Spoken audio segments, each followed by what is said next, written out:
In this video, we're going to look at how to use implicit differentiation to find stationary points and critical points. Critical points is not something we've looked at so far, but it's a natural extension of the idea of stationary points. In almost all of the work we've done so far, we've been looking at pretty well-behaved functions, that is, one-to-one functions or many-to-one functions, and they essentially move in a well-behaved way from left to right, maybe going up and down. And occasionally we get these points called stationary points, which is these flat points here and here and here, where it changes from increasing to decreasing or vice versa. Implicit differentiation allows us to look at things which are not functions, that is, one-to-many, things like circles, ellipses, things that backtrack on themselves, all sorts of wild things. Now, if you've got something like an ellipse, like this, maybe it's an ellipse on its side, that's a bit of an egg, but it doesn't matter.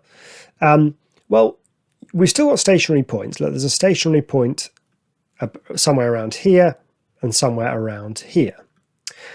But we've also got critical points, that is here and here. Now, we know that stationary points are when dy by dx equals 0. So here and here, that's true. dy by dx is 0. Now, thinking about this a bit more deeply, that means the rate at which y is changing as x varies is 0. So if I find this point, if I move my x value a little bit and slide along by changing my x value, the y value doesn't change. See, right at this tip here, if I change my x value a tiny bit, my y value doesn't change, and that's why that's 0. So what's going on at the critical points is the opposite. It's that dx by dy is 0, which means that if I vary my y value a tiny bit, the x value doesn't change. If I slide up and down here, my x value doesn't change. Now, we never got critical points on our functions before because they never went straight up or straight down. But if we free ourselves up to look at these kind of implicitly defined curves, we do get critical points. So that's a critical point where dx by dy is 0, and this is a plain old stationary point where dy by dx is 0. So to solve each of these, we're going to need to either set dy by dx equal to 0 or dx by dy equal to 0.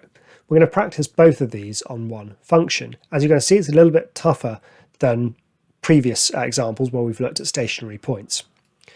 So here is an implicitly defined curve, x squared minus xy plus x squared equals 3. And again, it doesn't necessarily matter what this is.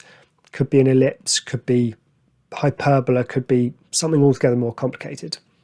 Can we find the coordinates of the stationary points? Well, that's when dy by dx is 0. So let's find dy by dx. So I sweep through differentiating. So the derivative of x squared is 2x. Now, I'm actually going to, I use product rule here, but I'm going to do this all in one go without using my u's and v's, so you can see how to think about it. So I'll differentiate this, but not this. So differentiate x to 1 and don't differentiate the y. Still minus. Now I'm not going to differentiate the x, but I will differentiate the y. Okay, so I've differentiated the minus xy now, and then derivative of y squared is 2y dy by dx. Derivative of 3 is 0. Okay, now a clever thing here.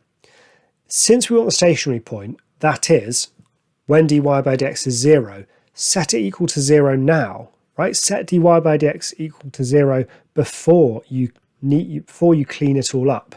Because what happens is, look, we get to get rid of that and that. Both of them get killed.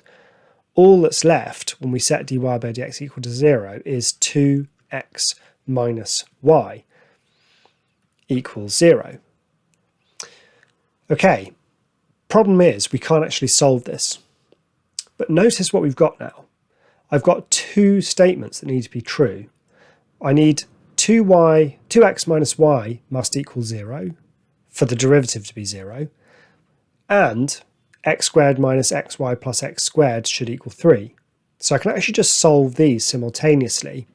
In fact, this rearranges nicely as y equals 2x And if I sub that into here, I'm going to be able to find coordinates of stationary points, because I get x squared minus x y, which is 2x, plus y squared should equal 3.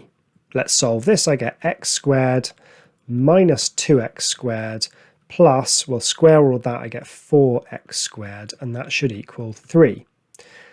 1x squared minus 2x squared, that's minus x squared, plus 4x squared is 3x squared.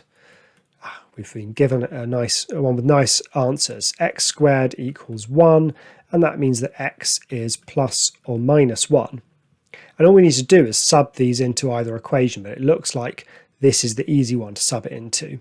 So when x equals 1, y equals 2 times 1, which is 2. And when x equals minus 1, y equals 2 times minus 1, which is minus 2. So there are our coordinates of our stationary points, 1, 2, and minus 1, minus 2. Okay, we will look at this on a graph, don't worry, in a minute, but first I want to look at finding the critical points. Okay, same curve here, but I'm now trying to find the critical points. So that's when dx by dy equals 0. There are a few ways of doing this. I think my preferred way, the one I'd suggest, is this. Do the same thing that we did in the previous question. So I'll just differentiate this all with respect to x. So I get 2x, and then remember what we got here. Do differentiate the x, don't differentiate the y. Don't differentiate the x, do differentiate the y. And then when we differentiate y squared, we get 2y dy by dx. So, and then equals 0, because derivative of 3 is 0. Now, rather than setting dy by dx 0, I don't want that. Remember, I want the critical points where dx by dy is 0. I'm actually going to find an expression for dy by dx. So I'll get all my dy by dx's. I'll keep them all over here. So minus x dy by dx plus 2y dy by dx equals, and then all of this stuff, I'll add y to both sides, subtract 2x from both sides, and I get dy by dx, and I can factorize out minus x plus 2y. I'll just write that as 2y minus x. And that is y minus 2x. So that means that dy by dx equals y minus 2x over 2x, y minus 2x over 2y minus x. Okay, but I'm not interested in dy by dx, I'm interested in dx by dy. Dx by dy is just the reciprocal of dy by dx. So that is 2y minus x over y minus 2x. And when is this 0? When is the derivative of, well, dx by dy 0? Well, it's when that numerator is 0. So it's when 2y minus x equals 0. Remember, we found stationary points when y minus 2x was 0, and it's critical points when either denominator here or numerator here, 2y minus x is 0. So then I can solve this in the same way. I'll just rearrange that so it's x equals 2y, and I'll sub that in here. So if x is 2y, I've got 2y squared minus 2y plus y squared equals 3. It's a pretty similar equation to the one before, you'll see. So I get 4y squared minus 2y squared plus y squared equals 3. I get 3y squared equals 3, which means y is plus or minus 1.